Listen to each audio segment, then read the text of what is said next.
Ngobrol teknologi. Ya, podcast santai yang ngebahas teknologi dan pemrograman, tapi dibawain dengan bahasa yang ringan dan gampang dipahami sama kalian. Nah, buat kamu yang kuliah di informatika atau yang belajar ngoding dan sering ketemu istilah-istilah aneh, episode kali ini kita akan bahas yang paling relate banget. Oke, soalnya kita bakal bahas satu konsep yang hampir selalu muncul di mata kuliah pemrograman ya, yaitu polimorfisme. Dan jujur aja namanya konsepnya sering bikin mahasiswa langsung mikir ini pasti susah nih. Nah, padahal sebenarnya kalau dijelasin pelan-pelan konsep ini nggak seserem namanya ya. Nah, masalahnya banyak yang langsung keburu pusing karena ketemu istilah-istilah teknis duluan. Makanya di episode kali ini kita nggak mau langsung masuk ke teori berat. Kita mau mulai dari konsep dasarnya dulu nih, pakai contoh yang dekat sama kehidupan sehari-hari. Biar bukan cuma mahasiswa informatika yang paham, tapi juga teman-teman yang di luar sana. Betul, nah coba kita ambil contoh sederhana. Misalnya kata ujian nih ya. Buat dosen ujian itu alat pengukur buat pemahaman mahasiswa ya, tapi buat mahasiswa ujian itu penentu nilai dan kelulusan. Jadi kayak antara hidup dan mati gitu ya. Tapi buat akademik ujian itu cuma data yang disimpan atau nanti jadi arsip gitu. Oh iya. Kata yang sama tapi maknanya berbeda tergantung siapa yang pakai kan Mbak Milan Oke. ya. Nah, pola seperti ini nih nantinya yang juga kita temui di pemrograman berorientasi objek. Betul. Oke, jadi sekarang kita sudah bersama narasumber kita ya. Halo, selamat datang. Hari ini kita bakal nanya pelan-pelan dari yang paling dasar dulu nih. Apakah kamu sudah siap? Siap bro, kita Oke. bahas santai.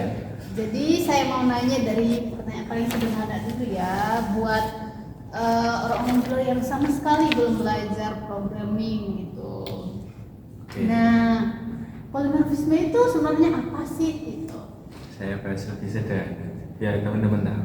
Oke. Polimorfisme itu adalah satu perintah yang sama, tapi bisa dipakai dengan cara yang berbeda. Oh, oke. Maksudnya satu perintah tapi hasilnya bisa beda itu gimana ya maksudnya? Kok pusing ya. Saya sendiri sih pusing gitu. Oke, jadi maksudnya satu perintah yang sama, tapi bisa dipakai dengan berbeda. Itu tergantung siapa yang menjalankan perintah itu. Oke, ini biar nggak abstrak nih ya. Bisa nggak dikasih contoh yang berkaitan dengan kehidupan sehari-hari? Oke, kita kasih contoh. Oke. Misalnya tombol play. Kalau di Spotify, tombol play itu baru putar lagu. Ya, betul. Kalau di YouTube, tombol play buat putar video. Nah, tombolnya sama, tulisannya sama, tapi yang dijalankan berbeda. Nah, ini nih udah mulai kebayang ya. Nah, itulah konsep polimorfisme. Nama perintah sama, tapi perilakunya menyesuaikan konteksnya. Oke, itu kalau dalam kehidupan sehari-hari ya. Ya. Nah, gimana kalau kita masuk ke dunia pemrograman berorientasi objek nih? Apa yang jadi tombol play-nya? Oke, kalau di dunia pemrograman, yang berperan sebagai tombol itu adalah metode. Oke. Metode yang sama bisa dipakai banyak objek gitu. Ya, betul. Dan tiap objek bisa menjalankan metode itu dengan cara yang berbeda. Oke. Boleh nggak dikasih contoh yang lebih sederhana lagi? Oke, misal kita punya konsep kendaraan. Di kendaraan ada metode namanya bergerak. Ya, betul. Semua kendaraan pasti bergerak, tapi caranya berbeda. Nah ini kendaraan yang dimaksud nih, mobil, kapal, apa Oke. pesawat? Misal mobil bergerak di darat, Ya, betul. kapal bergerak di air, pesawat bergerak dengan terbang. Ya. Jadi bergerak itu satu metode, tapi menyesuaikan siapa perintahnya. Oh, oke. Berarti polimorfisme itu bukan banyak metodenya ya? Ya, bukan, justru kebalikannya gitu. Oh, gitu. Satu metode banyak perilaku gitu. Nah, ini nih yang penting banget diluruskan. Nah, Karena banyak mahasiswa salah paham di bagian ini. iya betul sih. Tapi setahu pun ya, polimorfisme itu ada jenisnya ya, betul nggak ya? Ya betul, ada dua yang paling sering dibahas. Oke. Apa bedanya secara sederhana? Yang pertama, perilaku yang sudah ditentukan sebelum program dijalankan.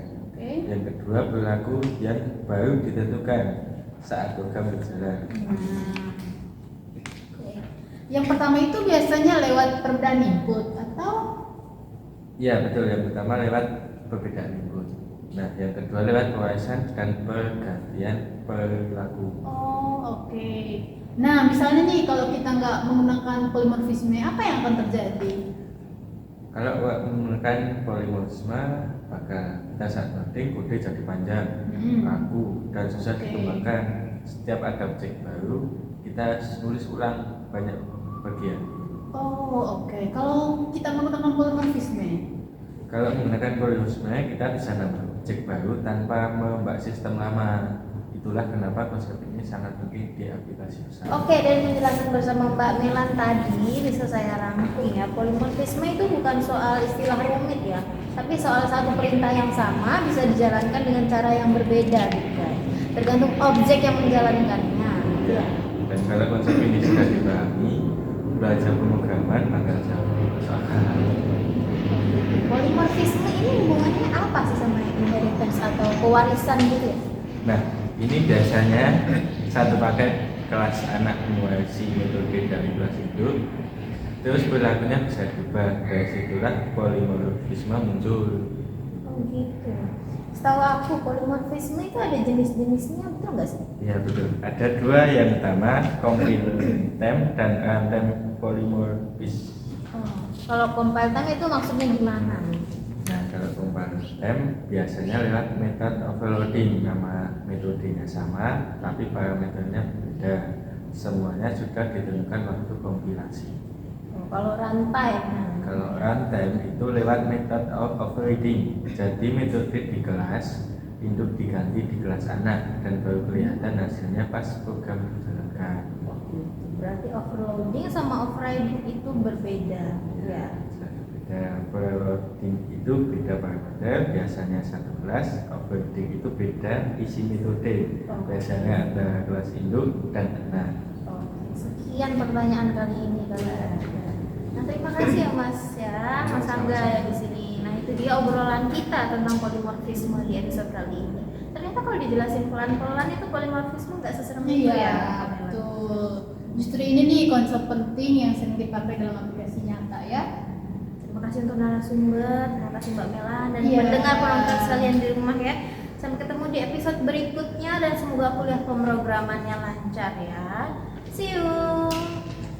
Terima kasih.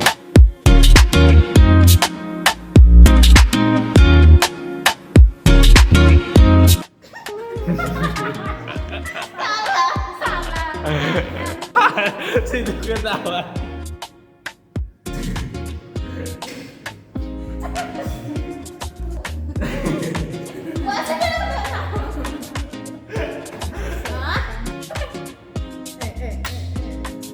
Eh.